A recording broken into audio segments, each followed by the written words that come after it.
This is also reflective of our age-old Sanskrit saying, Sarva Jana Sukhino Bhavantu, which implies peace and prosperity to all. Excellencies, it is in the context of the current uncertain geopolitical scenarios that the role of SCO becomes very important today. SCO member countries contribute around 30% of the global GDP, while about 40% of the world's population resides in them. We therefore have a collective stake to create a safe, secure and stable region that can contribute towards progress and improvement of our people's lives. Excellency, I believe that the biggest challenges that we are facing in our region are related to peace, security and trust deficit. And the root cause of these problems is increasing radicalization, extremism and terrorism. Excellency, peace and prosperity cannot coexist with terrorism and the proliferation of weapons of the mass destruction in the hands of the non-state actors and the terror groups. Dealing with these challenges require decisive action, and we must unite in our fight against these evils for our collective safety and security. It is imperative that those who sponsor, nurture and utilize terrorism for their narrow and selfish ends must bear the consequences. Some countries use cross-border terrorism as an instrument of policy and provide shelter to terrorists. There should be no place for such double standards. SCO should not hesitate to criticize such nations. India's zero tolerance for terrorism is manifest today through its actions. This includes our right to defend ourselves against terrorism.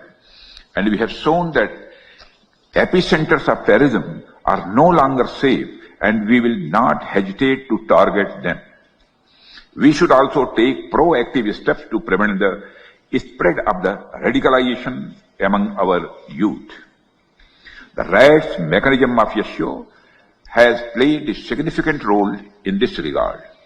The joint statement of the Council of SCO heads of state on countering radicalization leading to terrorism, separatism and extremism issued during India's chairmanship symbolizes our shared commitment. Excellency, we should seek to counter the technology used by terrorists, including drones, for cross-border smuggling of weapons and drugs. In our interconnected world, traditional borders are no longer the sole barriers against threats, and instead we face an intricate web of challenges that range from translational terrorism and cyber attacks to hybrid warfare. These threats do not respect national boundaries, and they demand a unified response rooted in transparency, mutual trust and collaboration. India reaffirms its resolve to fight terrorism in all its forms and manifestations. On 22nd April 2025, the terror group, the Resistance Front, carried out a dastardly and a heinous attack on the innocent tourists in Pahalgam, in the Indian state of the Jammu and Kashmir. 26 innocent civilians, including a Nepali national, were killed. Victims were shot after they were profiled based on their religious identity. The Resistance Front, which is a proxy of UN-designated terror group Lashkar-e-Toiba, claimed responsibility for the attack. The pattern of the Pahalgam terror attack matches with LET's previous terror attacks in India.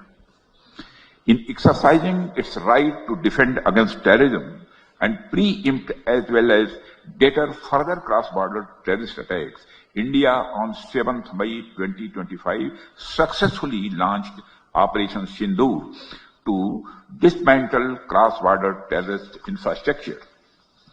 We reiterate the need to hold the perpetrators, organizers, financiers, and sponsors of reprehensible acts of terrorism, including cross-border terrorism, accountable and bring them to justice.